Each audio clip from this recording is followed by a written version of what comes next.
Fils et du Saint-Esprit. Amen. Le Seigneur soit avec vous. Et avec votre esprit.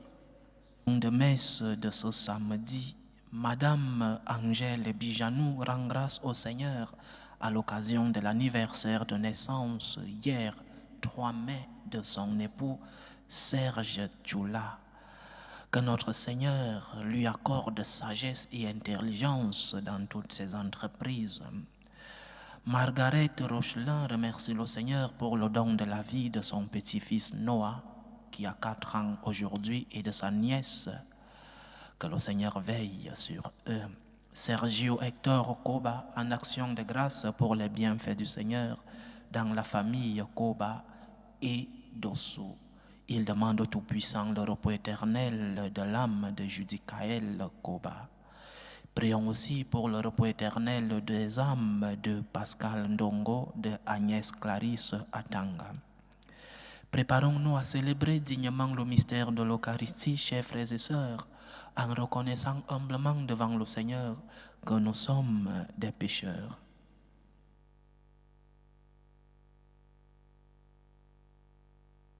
Prends pitié de nous, Seigneur.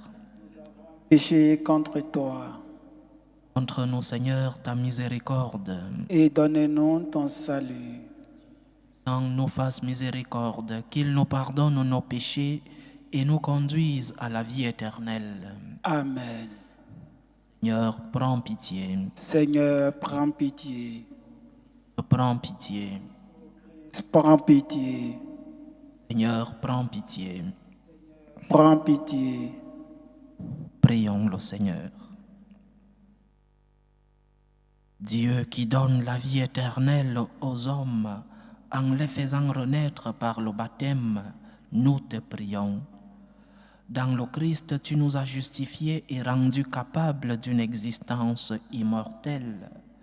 Conduis-nous désormais par ta grâce jusqu'à la gloire qu'il possède en plénitude. Lui qui vit et règne avec toi dans l'unité du Saint-Esprit, Dieu, pour les siècles des siècles. Amen.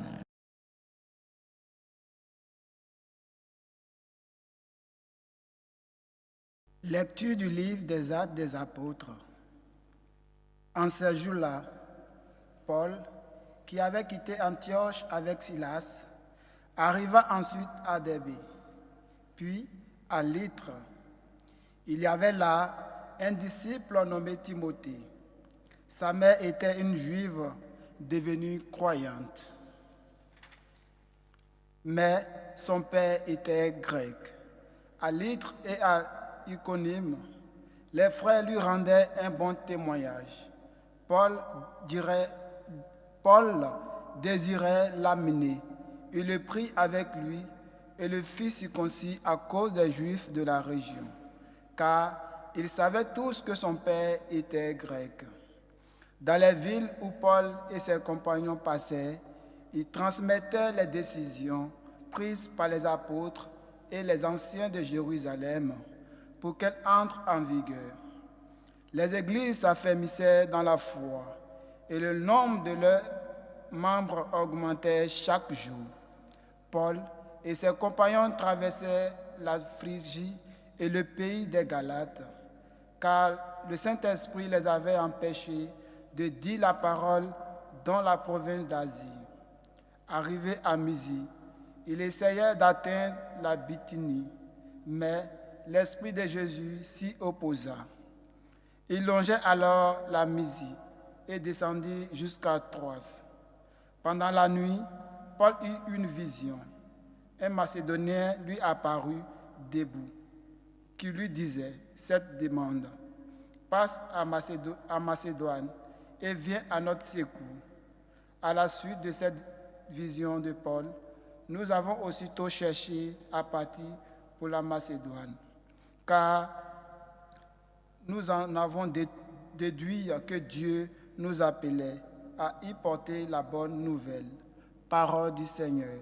Nous rendons grâce à Dieu. Acclamez le Seigneur, terre entière. Acclamez le Seigneur, terre entière. Acclamez le Seigneur, terre entière. Servez le Seigneur dans l'allégresse. Venez à lui avec les chants de joie. Acclamez le Seigneur, terre entière. Reconnaissez que le Seigneur est Dieu. Il nous a fait et nous sommes à lui. Nous sommes peuple, son troupeau. Acclamez le Seigneur, terre entière. Oui, le Seigneur est bon. Éternel est son amour. Sa fidélité demeure d'âge en âge. Acclamez le Seigneur, terre entière. Alléluia, alléluia. Alléluia. Si vous êtes ressuscité avec le Christ, recherchez les réalités d'en haut. C'est là qu'est le Christ, assis à la droite de Dieu. Alléluia, alléluia.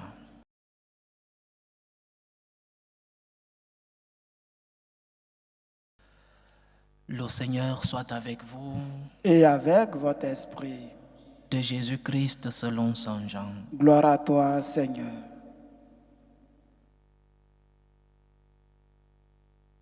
En ce temps-là, Jésus disait à ses disciples, « Si le monde a de la haine contre vous, sachez qu'il en a eu d'abord contre moi. Si vous apparteniez au monde aimerait ce qui est à lui. Mais vous n'appartenez pas au monde, puisque je vous ai choisi en vous prenant dans le monde. Voilà pourquoi le monde a de la haine contre vous. Rappelez-vous la parole que je vous ai dite. Un serviteur n'est pas plus grand que son maître. Si l'on m'a persécuté, on vous persécutera, vous aussi. Si l'on a gardé ma parole, on gardera aussi la vôtre. Les gens vous traiteront ainsi à cause de mon nom, parce qu'ils ne connaissent pas celui qui m'a envoyé. Acclamons la parole de Dieu. Louange à toi, Seigneur Jésus. Le jeune François d'Assise voulait défendre sa ville contre une autre ville, Pérouse. Alors, il partit en guerre comme tous les autres jeunes pour défendre la ville. Cette guerre contre Pérouse. Et le Seigneur, pendant le voyage, est apparu à ce jeune, le jeune François, et lui posa la question, « Qui veux-tu défendre? Veux-tu défendre Dieu ou alors tu veux défendre le serviteur de Dieu ?» Cette guerre était pour défendre sa ville, mais aussi pour défendre l'Église, pour défendre le pape. Et Saint François répondit, « Je veux défendre Dieu qui est le Maître. » Alors le Seigneur lui dit, « Rentre à Assise, je vais te dire quoi faire. » Et le jeune a attendu pendant 2 ans environ. Il a attendu la réponse du Seigneur. Mais en attendant, il n'a pas croisé les bras. Il partait prier dans cette petite église de Saint-Damien.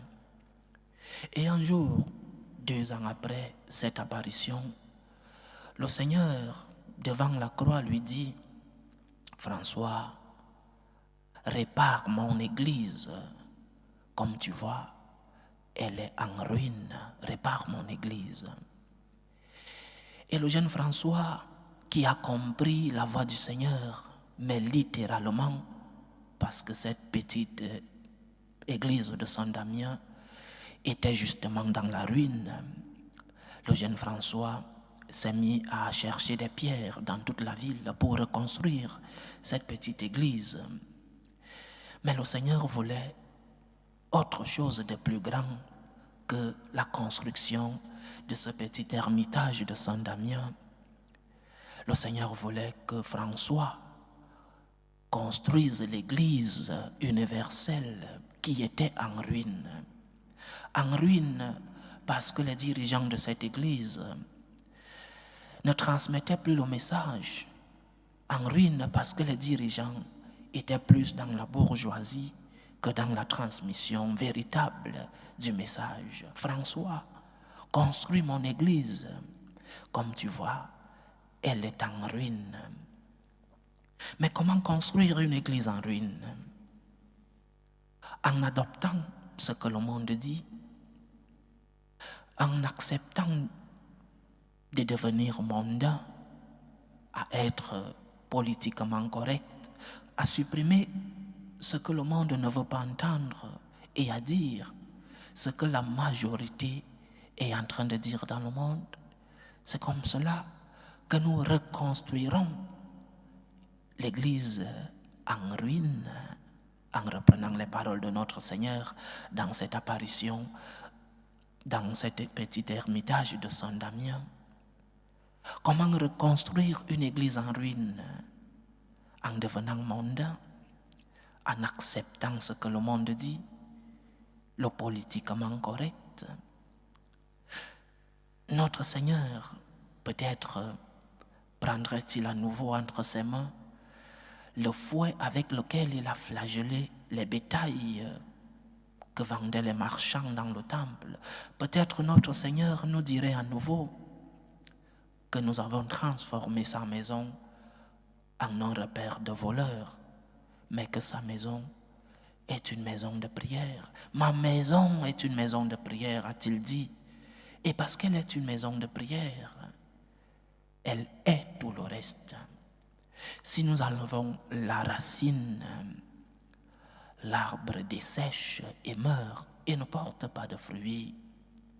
Si nous enlevons notre relation avec Dieu, cela n'a aucun sens de continuer d'exister. Une église qui ne parle pas de Dieu, je l'ai toujours dit, une église qui ne parle pas de Dieu, une église qui veut devenir mondaine, une église qui accepte ce que le monde dit, une église qui s'incline sur l'opinion de la majorité, cette église n'a pas de sens. Cette église ne doit pas exister. Il faut la fermer. François, reconstruis mon église. Comme tu vois, elle est en ruine. Et comment reconstruire cette église? Dans la vérité, dans l'amour, oui, mais dans la vérité. Et en acceptant que si nous voulons reconstruire cette église dans la vérité, nous serons persécutés. C'est ce dont le Seigneur nous parle aujourd'hui dans l'Évangile. Nous devons accepter d'être persécutés à cause du Christ. Nous devons accepter d'être persécutés parce que nous cheminons avec le Christ. Parce que nous ne voulons pas appartenir au monde, nous serons persécutés. Donc, chers frères et sœurs, même les premiers évangélisateurs, nous lisons ces derniers jours, ces premières évangélisations de Saint Paul, il a été persécuté. Il a été persécuté à cause du nom du Christ, à cause de la vérité. Mais il n'a pas fait marche arrière. Il n'a pas fait de rabais sur le message de notre Seigneur. Au contraire, il a foncé dans la vérité. Alors comment construire notre église? Dans la vérité, dans l'amour, mais surtout en restant fidèles au message de notre Seigneur.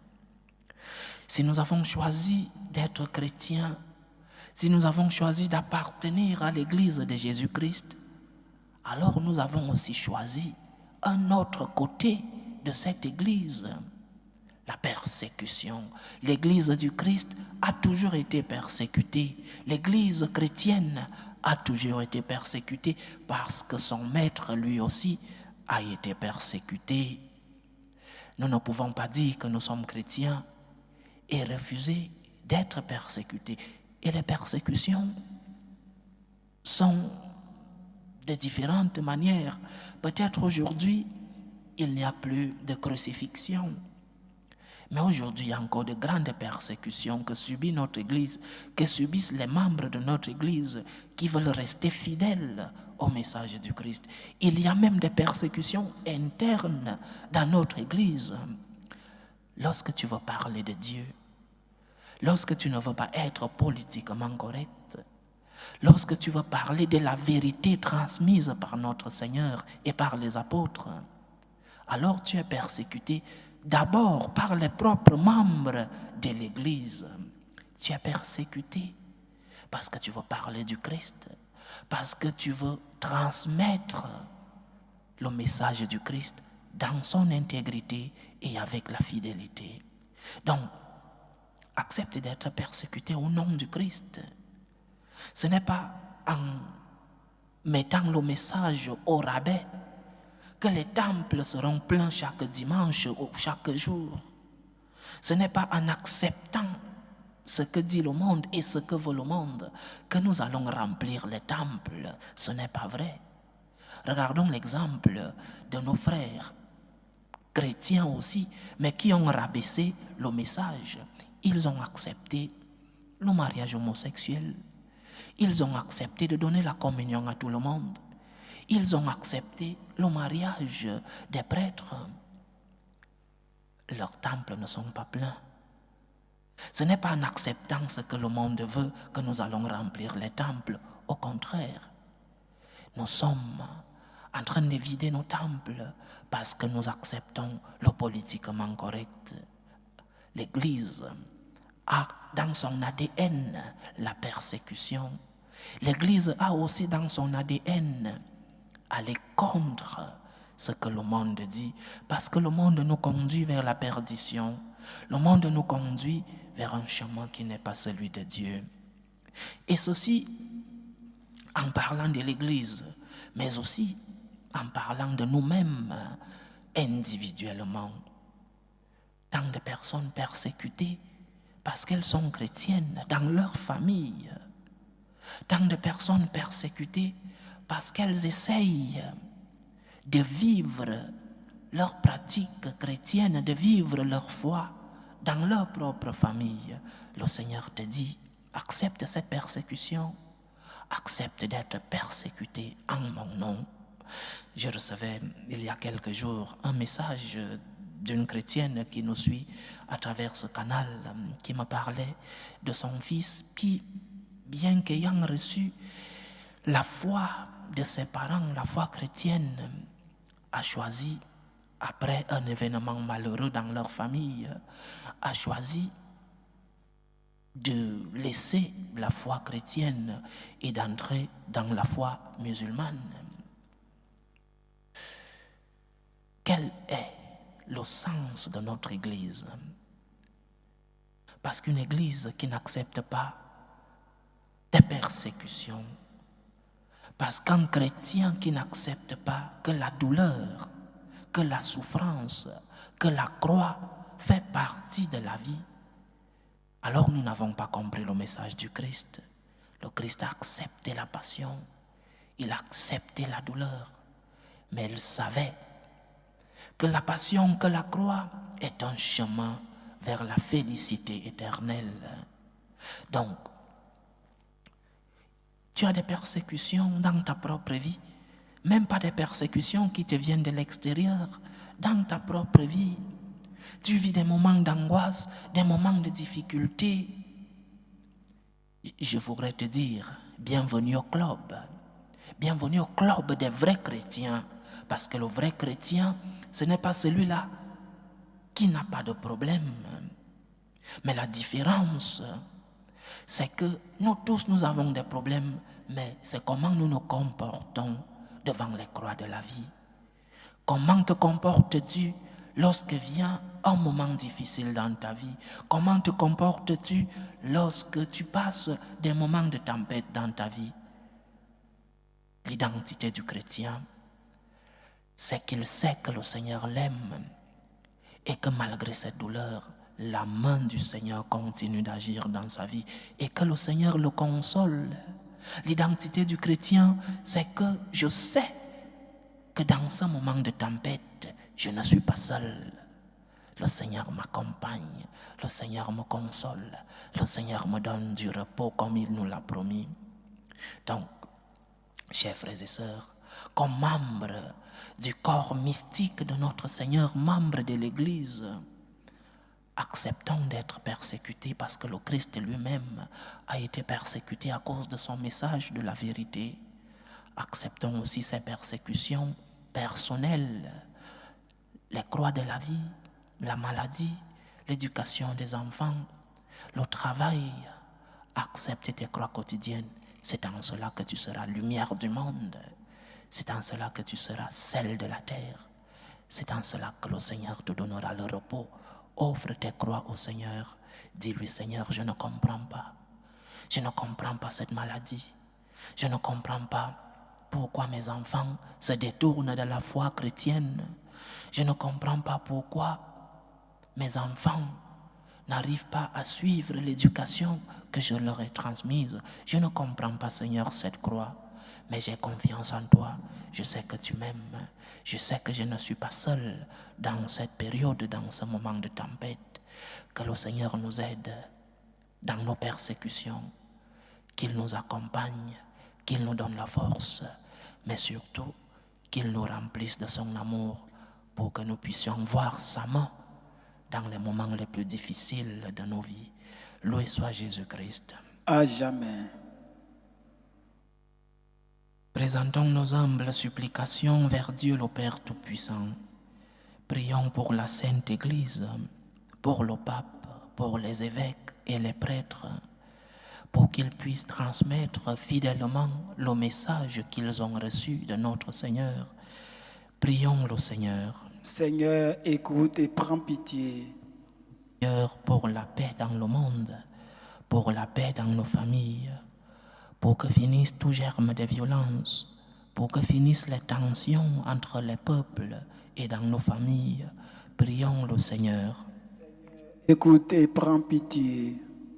Le Seigneur pour les vocations dans la vie consacrée et dans la vie sacerdotale, pour que lui qui est le maître de la moisson envoie des ouvriers fidèles dans sa vigne. Prions le Seigneur. Seigneur, écoute et prends pitié. Prions le Seigneur pour tous ceux qui vivent des moments de détresse, surtout pour les malades de nos familles. Prions pour tous ceux-là qui ont perdu un être cher, pour les affligés, pour les attristés, que le Seigneur lui-même, par sa présence, soit leur réconfort et leur consolateur. Prions le Seigneur. Seigneur, écoute et prends pitié. Pour nous tous ici rassemblés, pour tous ceux qui nous suivent à travers ce canal, pour toutes nos intentions de prière, pour la réalisation de nos projets, pour que le Seigneur nous remplisse de son amour. Prions le Seigneur. Seigneur, écoute et prends pitié. Reçois, Seigneur, les supplications que ton peuple te présente avec foi. Daigne les exaucer selon ta volonté. Toi qui vis et règnes pour les siècles des siècles. Amen.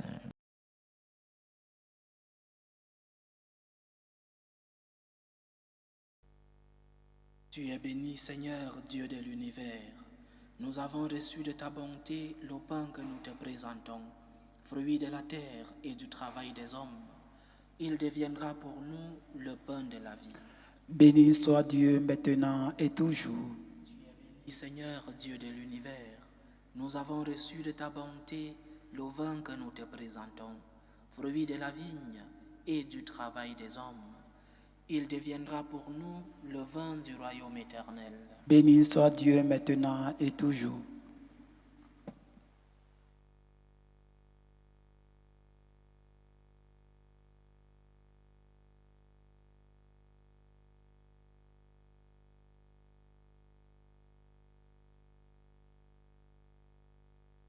Priez, frères et sœurs, que mon sacrifice qui est aussi le vôtre soit agréable à Dieu le Père Tout-Puissant.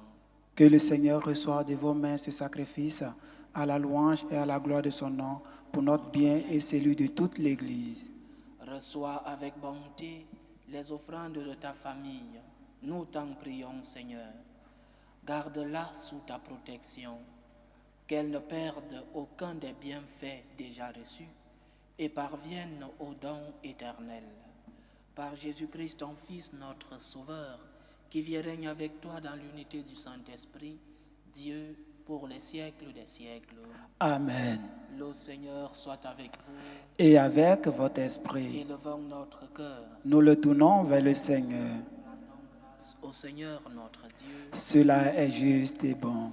Vraiment, il est juste et bon, pour ta gloire et notre salut, de te louer, Seigneur, en tout temps, mais plus encore de te glorifier en ces jours où le Christ, notre Pâque, a été immolé. Le monde ancien est détruit, la création déchue est renouvelée, et dans le Christ nous est rendue la vie en plénitude. C'est pourquoi la joie pascale rayonne par tout l'univers. La terre entière exulte, les puissances d'en haut et les anges dans le ciel chantent sans fin l'hymne de ta gloire. Saint, Saint, Saint, le Seigneur Dieu de l'univers, le ciel et la terre sont remplis de ta gloire. Hosanna au plus haut des cieux. Béni soit celui qui vient au nom du Seigneur. Hosanna au plus haut des cieux. Toi qui es vraiment saint, toi qui es la source de toute sainteté, Seigneur, nous te prions. Sanctifie ces offrandes en répandant sur elles ton esprit, qu'elles deviennent pour nous le corps et le sang de Jésus le Christ, notre Seigneur. Au moment d'être livré et d'entrer librement dans sa passion, il prit le pain, il rendit grâce, il le rompit et le donna à ses disciples en disant : « Prenez et mangez-en tous, ceci est mon corps, livré pour vous. »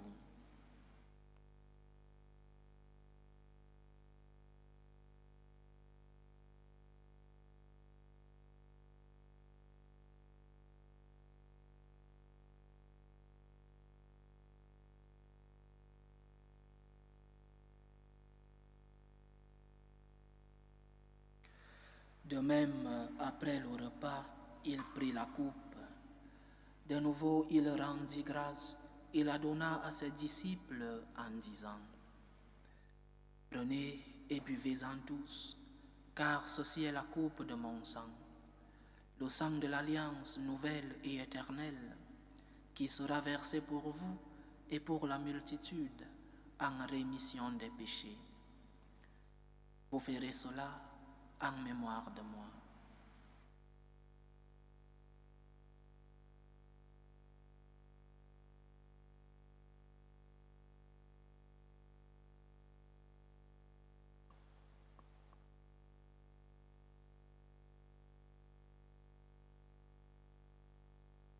Il est grand le mystère de la foi.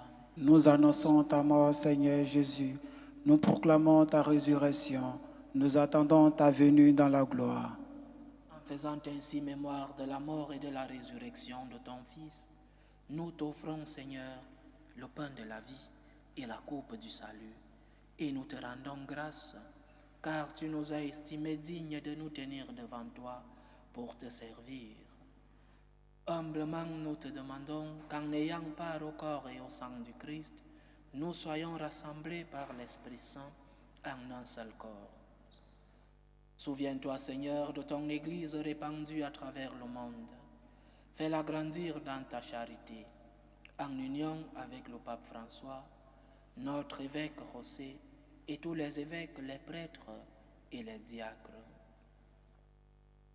Souviens-toi aussi de nos frères et sœurs qui se sont endormis dans l'espérance de la résurrection. Souviens-toi de Judicaël Koba, de Agnès Clarisse Atanga, de Pascal Ndongo. Et souviens-toi dans ta miséricorde de tous les défunts.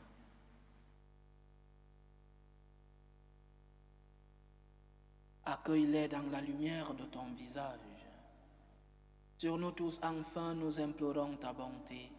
Permets qu'avec la Vierge Marie, la bienheureuse Mère de Dieu, avec Saint Joseph, son époux, les apôtres et tous les saints qui ont fait ta joie au long des âges, nous ayons part à la vie éternelle et que nous chantions ta louange et ta gloire par ton Fils Jésus le Christ.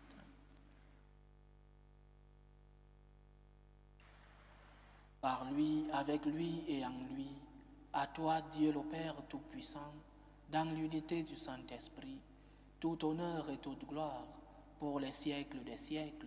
Amen. Comme nous l'avons appris du Sauveur et selon son commandement, nous osons dire : Notre Père qui es aux cieux, Que ton nom soit sanctifié, que ton règne vienne, Que ta volonté soit faite sur la terre comme au ciel.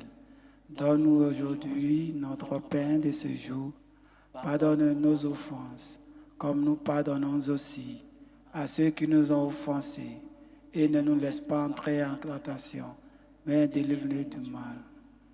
Délivre-nous de tout mal, Seigneur, et donne la paix à notre temps. Soutenus par ta miséricorde, nous serons libérés de tout péché, à l'abri de toute épreuve. Nous qui attendons que se réalise cette bienheureuse espérance, l'avènement de Jésus-Christ, notre Sauveur. Car c'est à toi qu'appartiennent le règne, la puissance et la gloire pour les siècles des siècles. Seigneur Jésus-Christ, tu as dit à tes apôtres, « Je vous laisse la paix, je vous donne ma paix. Ne regarde pas nos péchés, mais la foi de ton Église. Pour que ta volonté s'accomplisse, donne-lui toujours cette paix et conduis-la vers l'unité parfaite. Toi qui vis et règnes pour les siècles des siècles. Amen. Que la paix du Seigneur soit toujours avec vous. Et avec votre esprit. Dans la charité du Christ, donnez-vous la paix.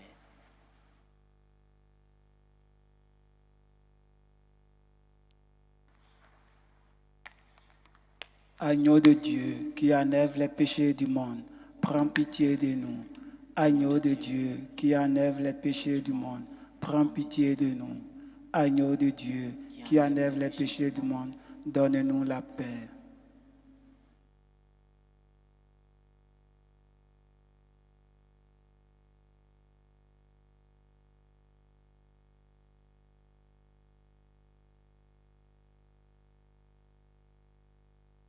Voici l'agneau de Dieu, voici celui qui enlève les péchés du monde. Heureux les invités au repas des noces de l'agneau. Seigneur, je ne suis pas digne de te recevoir, mais dis seulement une parole et je serai guéri. Que le corps et le sang du Christ nous gardent pour la vie éternelle. Amen.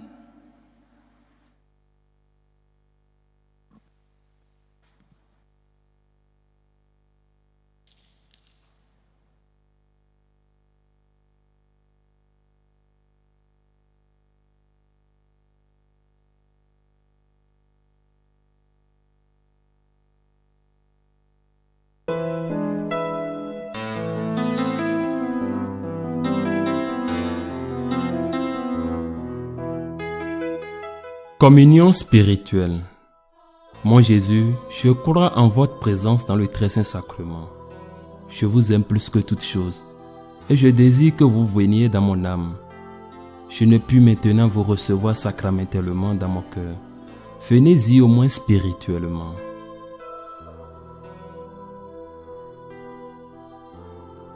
Je vous embrasse comme si vous étiez déjà venu et je m'unis à vous tout entier. Ne permettez pas que j'aie jamais le malheur de me séparer de vous. Amen.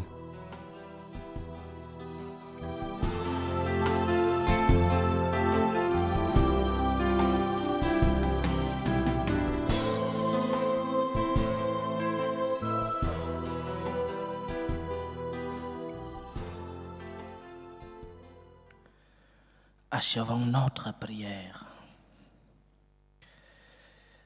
Ne cesse pas de protéger avec amour, Seigneur, ceux que tu as sauvés.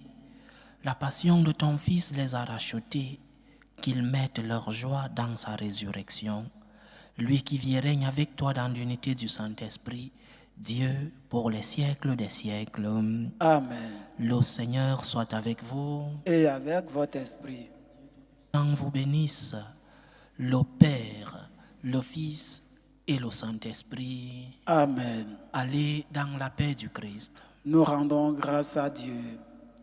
Ô Reine, Mère de miséricorde, notre vie, notre douceur, notre espérance, salut. Nous crions vers toi, enfant d'Ève exilée.